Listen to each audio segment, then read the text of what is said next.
Thank you for lowering your standards and coming over. I cannot believe that you guys wanted to talk to me. Hi. Hi, sis. You look beautiful. Thank you. As always. I know.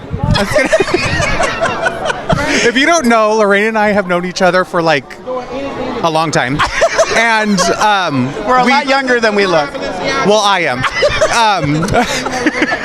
And we go back and forth. That's what we do. This is our live. It's my first time actually getting to talk to Lorayne with a giant bumblebee in my face. And where's is Martin here?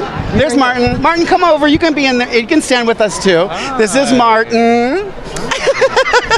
So we're here for the premiere of AJ and the Queen. Finally here. And we have the hands that make the magic that is RuPaul's face. Yeah, I will.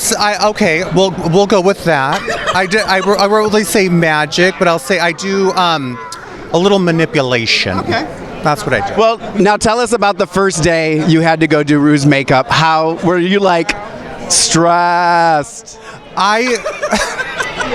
I remember walking in and I was like, "Oh, hey, girl, what are we gonna do?" And she's like, "Just do what you do on you." And I said, "Well, you don't deserve that."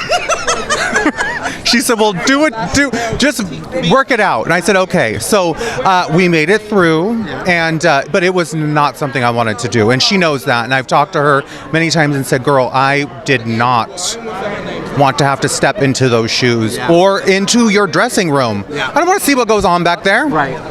So, but I will say this: I swear to you, and I'm not just saying this because I've known you forever, and I know that you're amazing. She truly has never looked better. Well, thank you very much. I will say, I have a very deep respect for Matthew. I absolutely love him, and he has spent better part of 30 years making RuPaul the glamazon that she is. So to step in there and do that, and to start to try and work things out in my way, and not try and think, what can I do to make her look like the way Matthew did? Right. So it's an uphill battle. It's the climb, as Miley Cyrus said. So I'm going to ask you two questions, and because I know that you will have amazing answers for both of these questions. So at AfterBuzz we do after. As long as they're not math. No math. Okay. AfterBuzz we do after shows for pretty much any show that's on TV. Okay. So tell me 3 shows. I know you're a busy gal and you don't watch much TV. But tell us 3 shows you watched last year that you think people should be watching. Okay, last year, 3 shows that I watched that people should be watching. You can help her if you need. America Says. It's a game show on Game Show Network. The Masked Singer, obviously. And it's very weird because this is literally like day 7 or 8 of 2020. So I'm thinking of shows that we watched. Was The Servant out last year? Yeah. Okay, The Servant on Apple TV Plus. Yeah.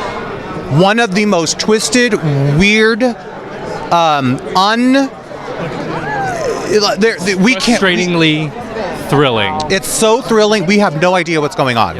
Okay. So we're waiting for the next episode, but the next episode's tomorrow, and I'm going to be binge watching AJ and the Queen. Well, I watched The Masked Singer because of you. I will say that. Well, welcome to the Masked Singer Club. It's honestly one of the most. I think it's one of the most exhilarating shows to watch because you're literally sitting going, who could this be? Okay, it's this person. No, maybe it's this person. And then the conversations online, they're so jovial. They're so cordial. Everyone's like, oh no, it could be that. It's not political. It's not. It's just. Let's talk about what's going on The Masked Singer. And then they take the mask off and it's like, I told you, or it's like, what the hell? Who the hell is that? Okay, so tell me 3 people that influenced you on TV growing up.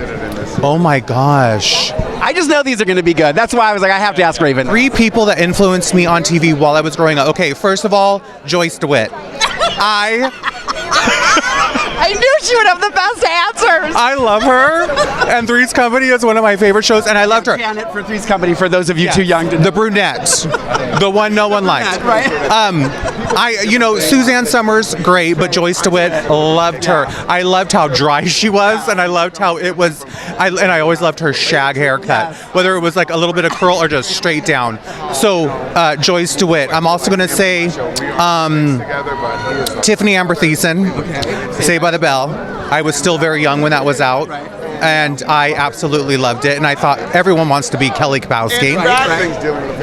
And I'm trying to think of the third one, but you know what? I'm going to say this. Well, Golden Girls, obviously, but when I was 14 years old, I saw RuPaul for the first time, and I saw him on an interview. And I always mention this to him. He's like, I don't remember what it was, and I remember thinking, wow, how striking and how gorgeous. And I then saw his Viva Glam ad in a magazine where he was in the red doing all of the letters of Viva Glam, and I put it up on my wall.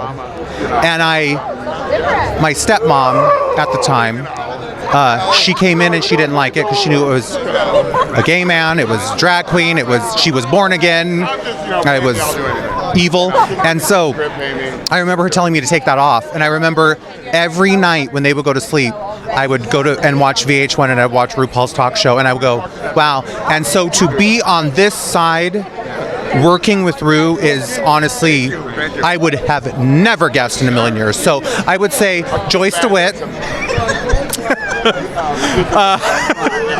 which is so random. I know. I do it. I said to Allie before we were doing this, I'm like, I can't wait to ask Raven this question because I know she's going to have the best answers. So Joyce DeWitt, who was my second? Tiffany Amber Thiessen, and RuPaul. Yeah. Okay. Yeah, because I was a child when RuPaul was on television. I still am. Which I'm sure you tell her every time you go. I do. She knows. She knows.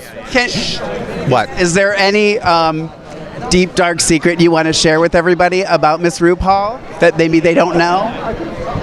Actually, it's not very dark. It's when the cameras aren't rolling, she's working. She's doing a podcast. She is working out other projects. She, there are a lot of people who think and have this idea that, Ru's not supposed to talk to any of the queens, or she's cold, or she's rude with them. And I remember when we were first filming season 2, she came in through the workroom, and she was asking me, "What are you using for this?" Asking this, and they kept pulling her away, and they said, "We don't want you speaking with them." And so she wasn't. But she also, on her downtime, she goes into the other empty soundstage, and she roller skates. Oh, I like that. You heard it here on breaking news on Afterbuzz TV. She's a roller skater. Well, have fun. You look amazing. You look amazing too. You look. I know I didn't wear red. I said Raven's gonna get mad I didn't wear red. No, I told her. I saw her on Monday night. I said, "Bitch, you better be in red," because you're here but it's a black carpet. I'm kind of hidden anyway, so that's why I was like, Thank God. And why do I come back for more? We'll never know. Loves it. I love you.